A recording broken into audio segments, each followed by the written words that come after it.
আসসালামু আলাইকুম। সংবাদে আপনাদের সবাইকে স্বাগত জানাচ্ছি। আমি ফিরোজ তোহা। শুরুতেই সংবাদ শিরোনাম। বাংলাদেশের সর্বশেষ গুরুত্বপূর্ণ আপডেট সংবাদে আপনাকে স্বাগত। শুরুতেই সংবাদ শিরোনাম, পরে বিস্তারিত। শুরুতেই জানিয়ে দিব, ছাত্রলীগের হামলা শিকার শিক্ষার্থীদের মামলা করতে বললেন উপদেষ্টা আসিফ মাহমুদ। বিগত আওয়ামী লীগের সময়ে বিভিন্ন ছাত্র সংগঠনের সদস্যরাও ছাত্রলীগের হামলার শিকার হয়েছে। ভিকটিমদের সুনির্দিষ্ট তথ্য, হামলা কিংবা নির্যাতনের বিস্তারিত বিবরণ সহ মামলা করার আহ্বান জানিয়েছেন তিনি। একই সঙ্গে সুনির্দিষ্ট অভিযোগ ছাড়া মামলায় কারো নাম না দেওয়ারও অনুরোধ জানিয়েছেন অন্তর্বর্তীকালীন সরকারের যুব এবং ক্রীড়া মন্ত্রণালয়ের উপদেষ্টা আসিফ মাহমুদ। এরপর জানিয়ে দিব, অবশেষে ভারতে যাচ্ছে ইলিশ। সম্প্রতি বাংলাদেশের অন্তর্বর্তীকালীন সরকারের পক্ষ থেকে জানানো হয়েছিল এবার দুর্গাপূজায় ভারতে কোনো ইলিশ যাবে না। এরপর থেকে শুরু হয় নানা আলোচনা সমালোচনা। তবে সব জল্পনা কল্পনার পর অবশেষে বাংলাদেশের ইলিশ দিয়ে এবারও পুজো পালন করবে ভারতীয়রা। এবারে জানাবো, একদিনে ঢাকায় ট্রাফিক আইনে ৩০৩টি মামলা, জরিমানা ১২ লাখের বেশি। সড়কে শৃঙ্খলা ফিরে আনতে কাজ করছে ঢাকা মেট্রোপলিটন পুলিশের সবগুলো ট্রাফিক বিভাগ। এরই ধারাবাহিকতায় ঢাকায় ট্রাফিক আইন লঙ্ঘনকারীদের বিরুদ্ধে অভিযান পরিচালনা করে একদিনে ৩০৩টি মামলা এবং ১২,১৪,০০০ টাকা জরিমানা করেছে পুলিশ। জানিয়ে দিব, রাজধানীতে যৌথ বাহিনীর অভিযান, বিপুল পরিমাণ অস্ত্র, গুলিসহ গ্রেপ্তার ৩। রাজধানীর কলাবাগান থানা পুলিশ এবং সেনাবাহিনীর একটি দল যৌথ অভিযান পরিচালনা করে বিপুল পরিমাণ অস্ত্র, গুলিসহ ৩ জনকে গ্রেপ্তার করেছে। এদিকে রাতের মধ্যেই 10 জেলায় ঝড়ের পূর্বাভাস। দেশের 10টি জেলায় রাতের মধ্যে ঘণ্টায় সর্বোচ্চ 60 কিলোমিটার বেগে ঝড় হতে পারে। সেই সঙ্গে এসব জেলায় বৃষ্টি অথবা বজ্রসহ বৃষ্টিপাতের সম্ভাবনা, তথ্য জানিয়েছে আবহাওয়া পূর্বাভাস অফিস। আবহাওয়াবিদ একেএম নাজমুল হক জানিয়েছেন, এই সময়ের মধ্যে টাঙ্গাইল, ফরিদপুর, ঢাকা, খুলনা, বরিশাল, পটুয়াখালী, নোয়াখালী, কুমিল্লা, ময়মনসিংহ ও সিলেটের উপর দিয়ে দক্ষিণ অথবা দক্ষিণ পূর্ব দিক থেকে ঘণ্টায় 45 থেকে 60 কিলোমিটার বেগে অস্থায়ীভাবে দমকা অথবা ঝোড়ো হাওয়া সহ বৃষ্টি অথবা বজ্রসহ বৃষ্টি হতে পারে। এবং সর্বশেষ জানিয়ে দিব, সেই কমান্ডারের মাথার দাম ছিল 84 কোটি টাকা।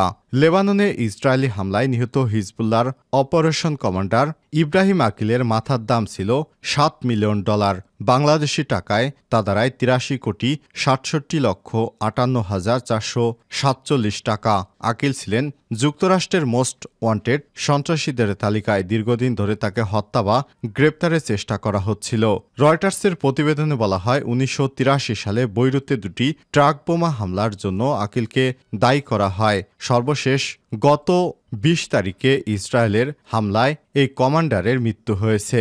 ইন্না লিল্লাহি ওয়া ইন্না ইলাইহি রাজিউন। তিনি হিজবুল্লাহর একজন যোদ্ধা ছিলেন। প্রিয় দর্শক, এতক্ষণ শুনছিলেন সংবাদ শিরোনাম, এবারে বিস্তারিত। তবে তার আগে বন্ধুরা, অনুরোধ থাকবে এই সংবাদটিতে একটি লাইক দিন। এই চ্যানেলে আপনি নতুন হয়ে থাকলে আমাদের সংবাদটি দেখতে দেখতে চ্যানেলটি সাবস্ক্রাইব করে রাখুন। কমেন্ট করে আপনার মূল্যবান মতামত জানিয়ে দিন আপনি বিশ্বের কোন দেশ থেকে বা বাংলাদেশের কোন স্থান থেকে আমাদের সংবাদটি দেখছেন এবং শুনছেন। এবারে বিস্তারিত। ছাত্রলীগের হামলার শিকার শিক্ষার্থীদের মামলা করতে বললেন আসিফ মাহমুদ। বিগত সময়ে বিভিন্ন ছাত্র সংগঠনের সদস্যরাও ছাত্রলীগের হামলার শিকার হয়েছিল। ভিকটিমদের সুনির্দিষ্ট তথ্য, হামলা কিংবা নির্যাতনের বিস্তারিত বিবরণ সহ মামলা করার আহ্বান জানিয়েছেন তিনি। একই সঙ্গে সুনির্দিষ্ট অভিযোগ ছাড়া মামলায় কারো নাম না দেওয়ার অনুরোধও জানিয়েছেন অন্তর্বর্তীকালীন সরকারের যুব এবং ক্রীড়া মন্ত্রণালয়ের উপদেষ্টা আসিফ মাহমুদ। শনিবার 21শে সেপ্টেম্বর তিনি তার ভেরিফাইড ফেসবুক পেজে এক পোস্টে এসব তথ্য জানান। ফেসবুক পোস্টে আসিফ মাহমুদ লিখেন, গত 16 বছরে ক্যাম্পাসে কয়েক হাজার শিক্ষার্থীকে নির্যাতন করেছে, হামলা করেছে ছাত্রলীগ। এসব ঘটনায় এখন পর্যন্ত মামলা হয়েছে মাত্র 2017 সালে একটি ঘটনায়। মামলা না করে যদি বিচার চাওয়া হয় তাহলে কিসের ভিত্তিতে বিচার হবে? এর আগে 16 বছরে ভিকটিমদের সুনির্দিষ্ট তথ্য, হামলা কিংবা নির্যাতনের বিস্তারিত অভিযুক্তের নিপীড়নের বিবরণ সহ মামলা করার আহ্বান জানাচ্ছি। পোস্টে তিনি আরও লেখেন, বিভিন্ন ছাত্র সংগঠনের সদস্যরাও ছাত্রলীগের হামলার শিকার হয়েছেন। আপনারাও মামলা করুন, যাতে করে কোনো অপরাধী আর পুনর্বাসনের সুযোগ না পায়। তবে সুনির্দিষ্ট অভিযোগ ছাড়া মামলা কারো নাম না দেওয়ার জন্য অনুরোধ জানান তিনি। এর আগে বৃহস্পতিবার 19 সেপ্টেম্বর ঢাকা বিশ্ববিদ্যালয়ের চোর সন্দেহে এক ব্যক্তিকে এবং জাহাঙ্গীরনগর বিশ্ববিদ্যালয়ের সাবেক এক ছাত্রলীগ নেতাকে পিটিয়ে হত্যার ঘটনায় মন্তব্য করেছেন অন্তর্বর্তীকালীন সরকারের যুব এবং ক্রীড়া মন্ত্রণালয়ের উপদেষ্টা আসিফ মাহমুদ। অবশেষে ভারতে যাচ্ছে ইলিশ। নানা জল্পনা কল্পনার পর সম্প্রতি বাংলাদেশের অন্তর্বর্তীকালীন সরকারের পক্ষ থেকে জানানো হয়েছিল দুর্গাপূজায় ভারতে ইলিশ যাবে না। তারপর থেকে শুরু হয় নানাবিধ আলোচনা সমালোচনা। তবে জল্পনা কল্পনার ঊর্ধ্বে এবার বাংলাদেশ থেকে ভারতে পুজোর আগে ইলিশ যাচ্ছে। আর শনিবার 21 সেপ্টেম্বর ভারতে 3000 টন ইলিশ মাছ রপ্তানির অনুমোদন দিয়েছে বাণিজ্য মন্ত্রণালয়। এক বিজ্ঞপ্তিতে সংক্রান্ত আদেশ জারি করা হয়েছে। আদেশে বলা হয়েছে, আসন্ন দুর্গাপূজা উপলক্ষে রপ্তানিকারকদের আবেদনের পরিপ্রেক্ষিতে নির্ধারিত শর্তাবলী পূরণ সাপেক্ষে 3000 টন ইলিশ রপ্তানির অনুমোদন দেওয়া হলো। এ লক্ষ্যে রপ্তানিকারকদের 24 সেপ্টেম্বর দুপুর 12টার মধ্যে বাণিজ্য মন্ত্রণালয়ের বরাবর আবেদন করতে বলা হয়েছে। আদেশে বলা হয়েছে, ওই তারিখের পর করা আবেদন গ্রহণযোগ্য হবে না। ভারতে ইলিশ মাছ রপ্তানির জন্য যারা আগেই আবেদন করেছেন তাদের নতুন করে আবেদন করার প্রয়োজন নেই বলে বাণিজ্য মন্ত্রণালয় আদেশে জানিয়েছে।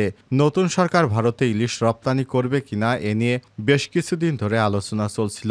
এরই মধ্যে এমন সিদ্ধান্ত হলো সম্প্রতি বাংলাদেশের পক্ষ থেকে এবার ইলিশ দেয়া হবে না বলে ইঙ্গিত দেয়া হয়। এমন অবস্থায় ভারতের পক্ষ থেকে ইলিশ পাঠানোর আবদার করে বাংলাদেশের কাছে চিঠি পাঠানোর খবর পাওয়া গেছে। একদিনে ঢাকায় ট্রাফিক আইনে 303টি মামলা এবং জরিমানা 12 লাখেরও বেশি। সড়কে শৃঙ্খলা ফিরে আনতে কাজ করছে ঢাকা মেট্রোপলিটন পুলিশের সবগুলো ট্রাফিক বিভাগ। এরই ধারাবাহিকতায় ঢাকায় ট্রাফিক আইন লঙ্ঘনকারীদের বিরুদ্ধে অভিযান পরিচালনা করে একদিনে 303টি মামলা এবং 12,14,000 টাকা জরিমানা করেছে পুলিশ। শনিবার 21 সেপ্টেম্বর বিকেলে ডিএমপির মিডিয়া অ্যান্ড পাবলিক রিলেশনস বিভাগের উপপুলিশ কমিশনার ডিসি মোহাম্মদ তালেবুর রহমান এসব তথ্য জানিয়েছেন। এ সময় তিনি বলেন, সড়কে শৃঙ্খলা ফেরাতে রাতে দিন কাজ করছে ট্রাফিক পুলিশ সদস্যরা। শুক্রবার দিনভর রাজধানীর বিভিন্ন এলাকায় ট্রাফিক আইন লঙ্ঘনকারীদের এই শাস্তির আওতায় আনা হয়েছে।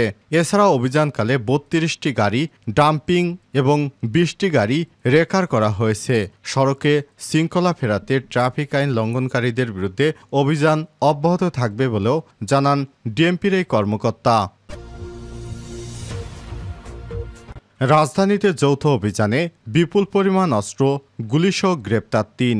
রাজধানীর কলাবাগান থানা পুলিশ এবং সেনাবাহিনীর একটি দল যৌথ অভিযান পরিচালনা করে বিপুল পরিমাণ অস্ত্র, গুলিসহ 3 জনকে গ্রেপ্তার করেছে। শুক্রবার 20 সেপ্টেম্বর বিকেলে কলাবাগান এলাকার লাল ফকিরের মাজারের পাশে একটি বাসায় অভিযান চালিয়ে তাদের গ্রেপ্তার করা হয়। গ্রেপ্তারকৃতরা হলেন মোহাম্মদ শুভ, মোহাম্মদ শাকিল হোসেন, শরীফ মোহাম্মদ আবদুল্লাহ। এ সময় তাদের কাছ থেকে 2টি ম্যাগাজিন, 13 রাউন্ড তাজা গুলিসহ 2টি স্টিলের পিস্তল, 12 বোর কার্তুজ সহ একটি দেশীয় স্টিলের পাইপ গান, একটি ইয়ার গান, একটি ইলেকট্রিক শর্ট ট্রিজার, 2টি চাপাতি, 3টি দেশীয় লোহার ছুরি, একটি লোহার চাইনিজ কুড়াল, একটি দেশীয় লোহার দা, 3টি মোবাইল ফোন ও একটি ওয়েব ক্যামেরা উদ্ধার করা হয়েছে। গোপন সংবাদের ভিত্তিতে জানা যায়, কিছু লোক কলাবাগান থানার লাল ফকিরের মাজারের পাশে বিপুল পরিমাণ অস্ত্র জমা করে রেখেছে। এই সংবাদের ভিত্তিতে সেখানে সেনাবাহিনী এবং পুলিশের টহল দল অভিযান চালিয়ে অস্ত্রসহ তাদেরকে গ্রেপ্তার করেছে। গ্রেপ্তারকৃতরা একটি সংঘবদ্ধ সন্ত্রাসী চক্রের সক্রিয় সদস্য বলে প্রাথমিকভাবে জিজ্ঞাসাবাদে জানা যায়। তারা দীর্ঘদিন যাবৎ সন্ত্রাসী কর্মকাণ্ড পরিচালনা করে আসছে। গ্রেপ্তারকৃতদের বিরুদ্ধে কলাবাগান থানায় অস্ত্র আইনে মামলা রুজু করা হয়েছে।